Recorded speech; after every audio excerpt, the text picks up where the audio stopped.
Okay folks, we've done several videos this morning on capacitors. I myself am always curious of what's inside of something. What's inside of a compressor? What's inside of a TXV? And this morning, what's inside of a capacitor? I have no idea. Worked on this stuff for years. I just want to point out a couple things here. This here is a dual capacitor. Of course, this is common, this is Herm, and this is fan. I'm going to pull it up.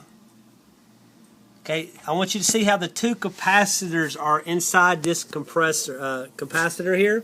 We've just basically cut it in two. It's floating in an oil. And another thing I want to point out to you, it's got a plastic cover. See the plastic shield?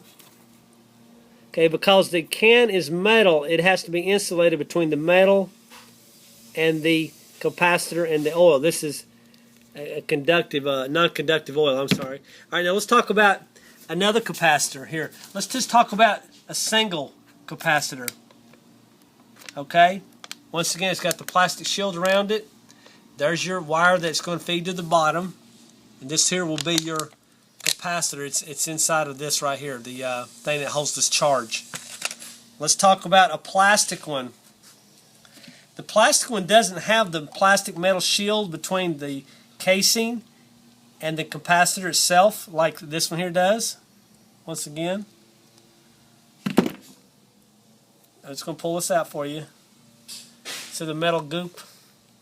This one here just happens to have a little rod down the middle because the capacitor itself is down the center.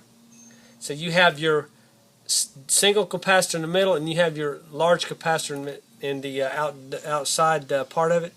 This one here is a 35 microfarad capacitor. So the 30's on the outside and the 5's on the inside of this one.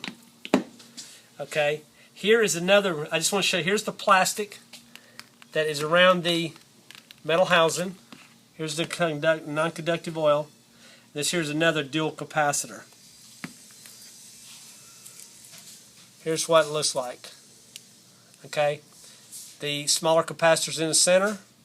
Here's your attachment. The larger capacitor is in the outside diameter, and here's the common. Okay. Really, we'll never get into the inside of a capacitor. We're just going to check with our fill piece meter. Is it good? Is it bad? Is it swollen? Is it rusty? Is it burnt? Whatever it is. Just know how to read the capacitor, know how to replace it. You have to have it in order to get your motors running. If you have any questions, just give us a call at Jones Air Conditioning, 239-596-5855. Go to jonesairconditioning.com. Please share, please subscribe, and please comment. Thank you.